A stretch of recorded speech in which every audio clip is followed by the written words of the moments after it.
Here we are at Riverside Park in Siem Reap, Cambodia. And you ask yourself, do they have some of the same problems that everybody else in the world is having right now, as far as homelessness and things like that? My answer is yes. Yes.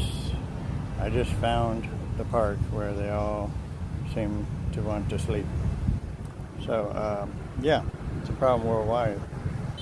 And anyway, I think drugs and alcohol play a big part of all this. So we'll go ahead and film. Here's the three people that are homeless, and here's one guy over here that's really intoxicated over here by the bench. He's really intoxicated. Normally with these kinds of people, normally they always want to fight and stuff. He can't even stand up, this guy, right? Okay, so he can barely walk. Barely walk. And this area, the river is kind of stagnant. I mean, it looks like a lot of moss growing here on the river, which is kind of interesting. But this is Riverside Park in Siem Reap, Cambodia. And anyway, so on one side of the river, by the river, I guess this is where people live. And you'll see there's an umbrella, broken at that, cardboard boxes to sleep on. I saw a guy urinated on a tree. This is it, Riverside Park.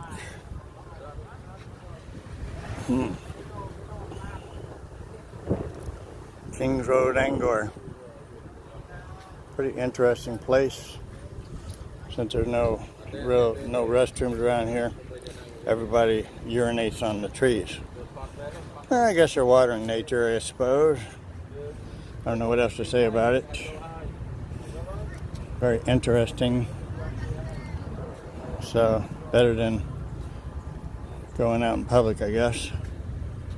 And, there's an ice cream store over here I'm going to go to. See what kind of ice cream they can fix me up with. See what we can do with our ice cream desire today. I turned in my scooter. Scooter rental went really well. I didn't damage it, didn't get hurt. So now we're going to go check out this Swenson's. I guess it's an ice cream parlor. Buy one, get one free, it says. And there's a sign for it right there. You can get ice cream. Who doesn't love ice cream?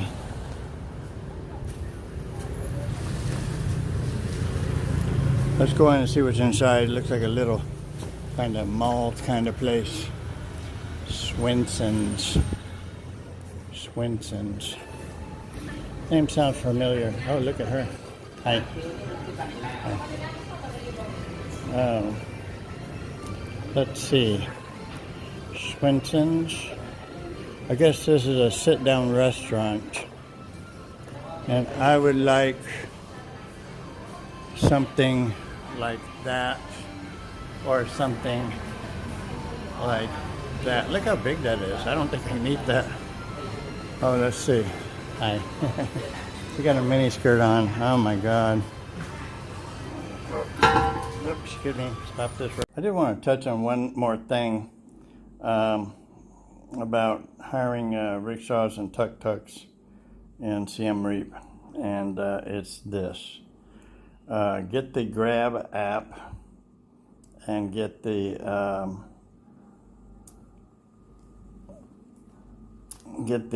Pass app, Pass Taxi app, I guess it's called. Anyway, get those two apps. And whenever you get a tuk-tuk, just look up on the Grab app your destination, how much it should cost with Grab. That's always the cheapest rate, the Pass Taxi app or the Grab rate. But Grab, I use Grab. So when the tuk-tuk driver, I get any of them off the street, and when they tell me a price, I'll say just a minute, and I'll look up the destination on the Grab app and see how much he's overcharging me, and then I'll go with the Grab app rate, and if he's cool with it, then we'll just do the Grab app rate, and I always give him an extra $1, after that rate, as long as he agrees to the Grab app rate. So that's how I do it. I mean, for myself, so I don't get ripped off every time I take a tuk-tuk or a car or anything. I always know what the price should be by using the Grab app, and then I come back at the person that's giving me their price, and I tell them what I'm willing to pay, which is the Grab rate. If they say yes, I take them. Then I always give them $1 extra for being honest. So anyway, that's my system, and it works pretty well.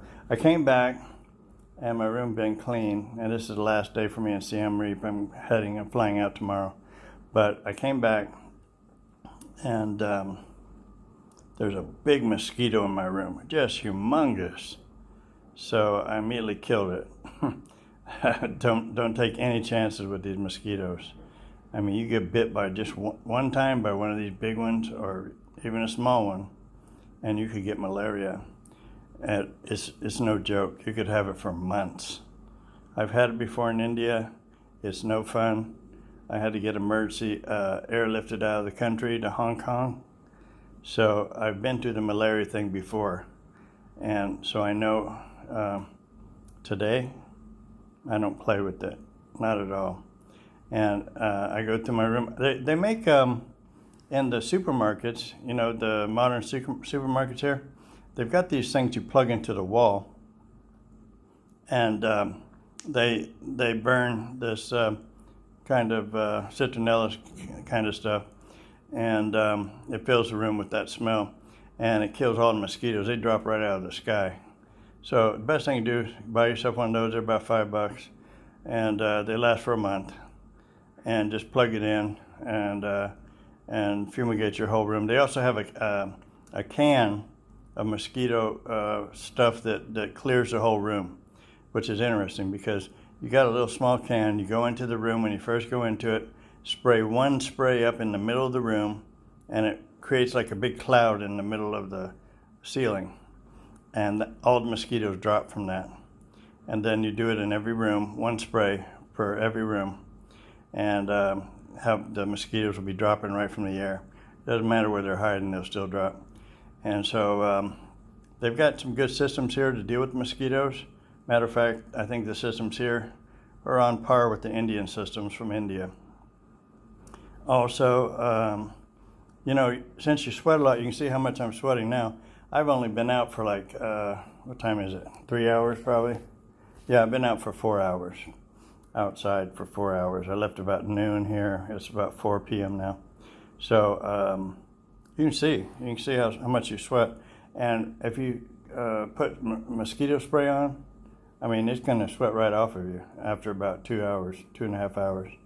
And so then you want to keep reapplying. Just get a little bottle of spray to carry with you. And keep reapplying. Make sure you get the exposed areas of your body. Your neck, your face, your ears, your hair, and your hands, of course. Then wear long. If you're wearing shorts or short sleeve shirts, you want to get all those areas as well. But any exposed skin, just put that on every 2 or 3 hours, and you'll be fine. If you notice that after you've been sweating outside for a while and mosquitoes start buzzing around you, that means one thing, that your mosquito repellent has worn off. So you want to reapply at that point because they don't like the smell of the regular mosquito repellent. And if you notice that they're coming at you, that means that smell is gone. So you want to reapply at that point. But, be real careful. In the jungles here, tons of mosquitoes. They're dangerous as hell. You look online and it says, well, we don't have a problem with malaria too much in the major metropolises. That's not true. That is not true. The front desk person here in Siem Reap. He caught malaria. Okay, and he lives here. He's a resident. So that's not true. They may have a little bit of immunity or something because they've been born here and lived here as kids and stuff. But mosquitoes, they transmit this parasite in your body. You can't really get immune to that. You really can't get immune to that because that parasite goes in your body and then it multiplies. So at any rate, always stay safe, and that's the best thing to do. And hopefully this will kind of educate people on how to be safe in Cambodia. I'm a little tired right now. I'm leaving tomorrow to fly out of Siem Reap. I've had a great time relaxing here, just kind of getting my consciousness back together after working 24/7, 7 days a week for 40 years. So anyway, it's been a great experience. I had a problem with my knee joint, and I looked online. I found a solution to it. There's a solution to, if you're having problems with your knee joints, how to physically push them down 3 times, push them to the left 3 times, push them to the right 3 times, push them up and sideways and horizontal 3 times. And that will get your knee joints back on track so that they track properly. And so that's what happened to my right kneecap. It wasn't tracking properly, and I was in excruciating pain for the last about 3 months. So when I did that push down on my kneecap 3 times, to the left, to the right, up 3 times, then I got my kneecap back on track, and for the last 3 or 4 days it's been healing, and I've had very little pain for the last 3 or 4 days. So it does work. And there's the procedure's on YouTube. You can look it up. The guy who specializes in knee replacements and knee surgery, he shows you how to do that motion with your hands to physically push on your kneecap.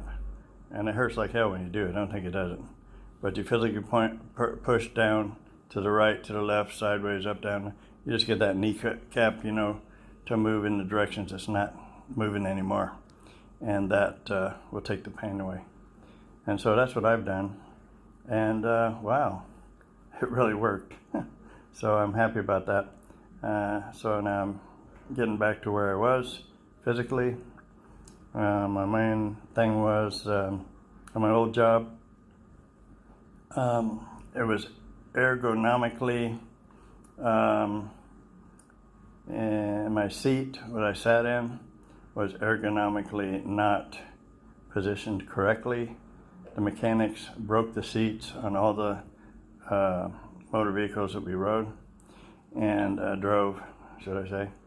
And so I was pushing on the accelerator and the brake and everything at an incorrect angle, which eventually, after about 6 years of that, it pushed my kneecap in the wrong direction because I was sitting in the wrong direction. So that's what happened to me, and now it's back on track and it's healing. So I'm pleased that now I can finally take care of myself a little bit better. So anyway, and the trials and tribulations of life. Everybody goes through them. So anyway, we just take what we're given and we work with it. Keep getting up if you're knocked down. Don't give up hope, ever. And that's the best way to handle life, because life is a challenge. Life is a test. We go through tests every day. And it's a schoolroom. It's a schoolroom. You're here to learn. If you don't want to learn, does not matter. It's gonna beat you until you learn. Okay, so we have to learn our lessons that we're supposed to in this classroom. This classroom here, planet Earth, the material world, it's not a fun one. It's a very difficult one. It's brutal. It's, in some ways, it can be tragic. However, keep in mind that our goal in life is to perfect our souls and reconnect with God. If it was a really nice place to be, if it was really nice and beautiful all the time and a big paradise with no mosquitoes, no people harassing you, no nothing, no people trying to play God and steal from you and hurt you and mess with you, then you wouldn't learn anything. You see, the good people in this world, if you go throughout history, all the good people in the world, they were all killed by bad people. Look at it. Martin Luther King, Lord Jesus, every single one of them. Who else? Kennedy. All the good people that want to do some good in the world, they were all taken out and killed. Where'd they go? Probably back to God. So was it a bad thing they were killed? Nope, it was not a bad thing they were killed. So, just think about that. Joan of Arc, she was burned at the stake. And she was a good person. She was just trying to take her country back. You know? So these people, the good people, just trying to live. Just trying to live. She was just trying to live. And she had firm belief in God. And all these people, they take them out. Because they want to, their whole thing in life is to manipulate people, enslave people, steal everything. You know, it's sad. You cannot get ahead spiritually in this world if you steal from people. You cannot do that. That is not correct. It's not the way to live. It's not the way you get bad karma from it. When you look at someone else's stuff and think that, oh, that belongs to me, I'm going to take it. Well, that's where you're wrong. That's where you're absolutely wrong. Anyone who thinks like that, thinks that what someone else has is theirs, someone else worked for is theirs, that person is seriously mistaken. So, work hard for your own self, earn your money honestly, and keep what's yours. You might have to fight for it. You might have to die for it. However, don't ever lose that principle that what you have worked for is yours. Don't let anyone tell you different. Don't think you have to give everything away to people to protect you. You don't. God protects everybody. If God wants to kill you, then you cannot be saved. Very simple. If God wants to save you and let you live, then no one can kill you. No one can hurt you. I firmly believe that not a blade of grass on this planet moves without God's approval or sanction. Nobody can do anything to you unless God says it's all right to do that. However, be that as it may, you may be faced with I've been faced with a lot of tests in my life.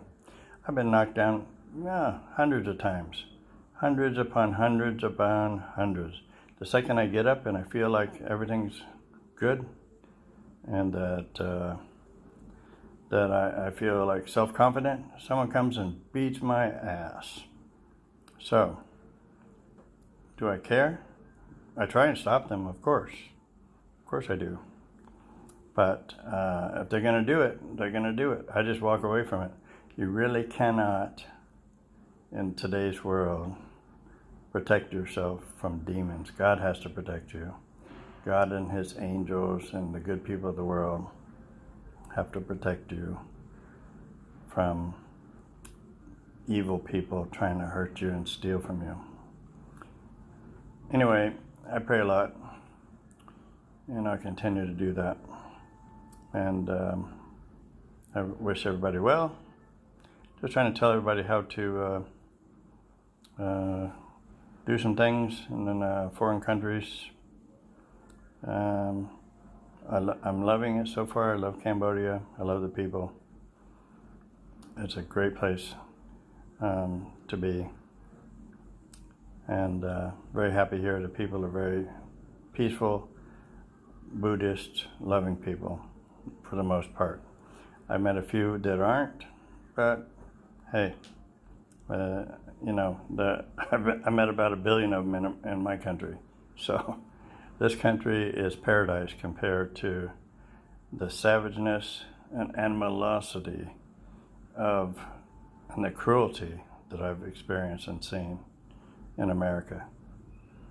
So anyway, just wanted to say, someone asked me today, what do you think about this president or that president? You know, I don't really worry about it. I just try and focus on my own soul and my own relationship with God. I don't worry about any of that political stuff because, you know, personally, I really don't want to get involved in it. I haven't voted. I've never voted my whole life. I'm 60 years old. I've never voted. I refuse to vote. I will not vote for another person other than maybe myself. And anyway, voting. Well, if you think it makes a difference, ask yourself this. Everything's computerized nowadays. You could vote however you want. How do you know that the artificial intelligence that's controlling the whole voting system is not picking the winner? I mean, anyway, but besides that, I don't even care who wins, because things are not changing. So people really need to work on themselves and need to become more spiritual, pray every day, and then only in that respect will we be able to continue and be happy in this existence. And I'm also going to go a different direction in my channel. I'm going to start a cooking show and show people how to cook vegetarian food. And if you don't like vegetarian food, I guess you don't have to enjoy it. But anyway, vegetarian food is what I eat, and I really think it's healthy. And I'm going to start a vegetarian cooking section or segment on my show, along with the many other things, just to show people how to cook properly, make some really nice dishes. I've had a lot of vegetarian food here in Siem Reap. I haven't been really impressed with any of it. Not too much. It's kind of flavorless. The Indian restaurants that I've been going to, that food is tasteful. It's tasty. It has a lot of spices in it. That's how I cook. I cook with a lot of spices, salt, pepper, things like that. Sometimes when you go with the vegan route, the food is bland. I don't find it to be that tasty at all. I put a lot of salt and pepper on it, but still, it's just tolerable. But I do find the Indian restaurants here very tasty, very tasty. So I have been enjoying those. And I'm going to start a cooking, once I get my kitchen set up and everything, I'm going to start a cooking show and kind of add that to my channel and just show people how to cook vegetarian stuff that tastes good. You know, because I've seen nothing but bland, tasteless vegetarian food here. And I've eaten at almost 8 or 10 of the top vegetarian restaurants here, according to Google. And I wasn't impressed. I wasn't impressed. A lot of them, the food just barely got by. But anyway, so that's my plans. Gonna take it easy the rest of the day. I'm flying out tomorrow, like I said. I got to figure out how to get some of the weight out of my suitcase. because it was 2 pounds overweight last time. They almost charged me extra for it. I can't afford to pay extra, so we're trying to get rid of some dead weight tonight, and we'll talk to everyone later. Have a blessed night and a happy life. Thank you.